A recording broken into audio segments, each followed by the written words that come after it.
why, James, are the American taxpayers sending money to Australian universities? So one of the things that Doge has come out, they did this brilliant thing. They sent a letter to all these. Tell us about it. They sent a letter to all these universities. So basically, you know, and suddenly it's all become like, oh my God, the United States is interfering with our research here, and you know, they've said, well, apparently America is giving research grants to Australian universities. Okay, fine. Maybe it's for some important work. Maybe it's for who knows what. But they sent these questionnaires and they said, well, you know, what are your university's policies on two genders, on DEI, and all of these sorts of things? Pretty reasonable stuff. And, you know, this has become this whole huge freak out that, oh, America is interfering with our independence by threatening to take away money that they're giving us. So I don't even understand how that works. But the crazy thing is, the great thing is actually about what Donald Trump has done to universities in America right now is phenomenal. Brilliant. And this is, he is taking an absolute fire hose through these institutions that have been allowed to become these entirely politicized institutions. Columbia has now come to the table and said, all right, we're going to do a deal because our funding is at stake.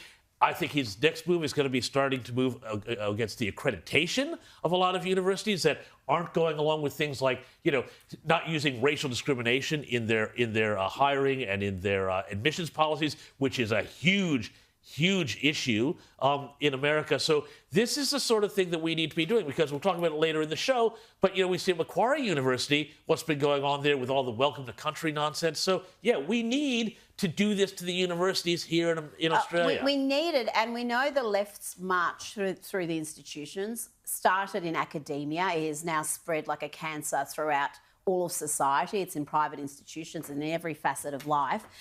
And Donald Trump, unlike 99% of conservative or right-wing leaders, whatever you want to call, is actually using power and tackling the cancer at its root. And if you want to change all the stuff that everyone complains about incessantly, how do we get here? How do we have like 500 genders? Why do we have this in our schools? Why are we so destructive and degenerate? Well, you actually need to support policies like this. And it's not always pretty. It's going to have an enormous amount of resistance. The left, who've just had their own way, whether the coalition or Labor are in charge, are going to arc up and they're going to have a mass tantrum, and you've just got to withstand it. US is doing that. They all withstand the tantrum, but I don't think our politicians have the guts or the backbone. Well, the trouble is we are at a fork in the road, James, and over the next 18 months to 2 years, America's going to surge ahead. There's no question of that. It's going to surge ahead, and Australia's going to be left behind.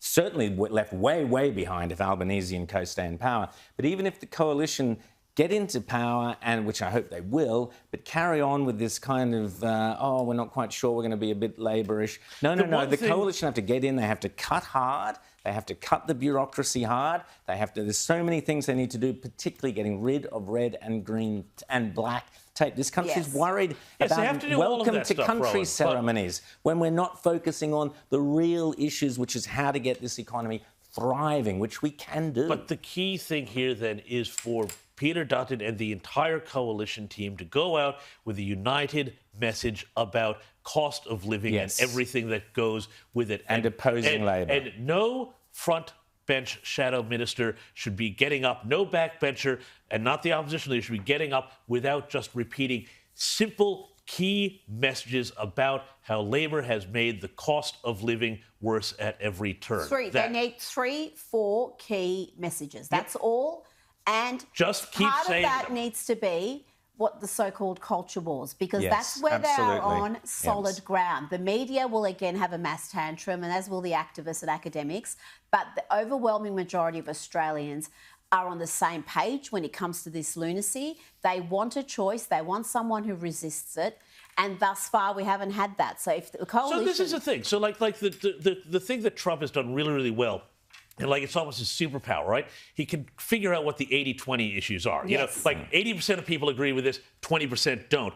And he picks them and then forces all of the left to go defend that 20% there. So we see this time again. We see this, first of all, you know, with, of course, transgender sports and all that. You know, we see this now. Trump's like, hey, I'm deporting Venezuelan narco gangbangers. And people are like, yeah, good. We don't want them in our cities. We don't want them in their towns. But then the left has to go, No, the Venezuelan gangbangers, they have rights and they need a judge to keep them in the country even though they're here illegally. And everybody looks at the left like, what are you on about? So this is the thing. So Dutton needs to find, the coalition has to find the equivalent 80-20 issues here. Force Albanese and Labour to defend their madness. Unfortunately, James, they've had all of those, and had they been watching this show for the last 18 months, we've given them every one of those. Transgenderism, women and men in women's sports, all of these issues, particularly the waste of money on Indigenous issues. Now, the coalition have been great on that. They've stepped up and said, we'll only have one flag and we're going to tone down the welcome to country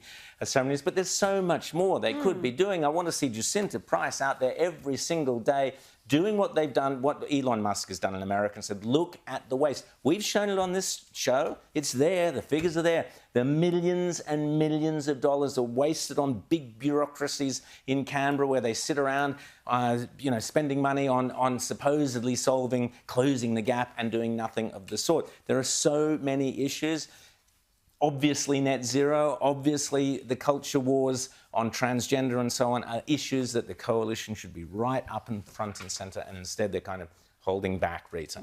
And they're refusing to lean into things where they've got the overwhelming majority of voters behind them, including majority of Labor voters. And that's what I don't understand, because those promises don't actually cost money. If you say, we're going to install meritocracy at universities, we're not going to have all these DEI-style programs because it undermines what we're doing in academia.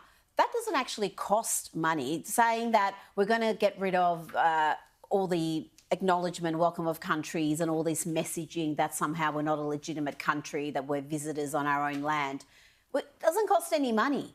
And it sells values, and people care about values. Even in a cost of living crisis, people care about the values of the country. It's values that motivate people.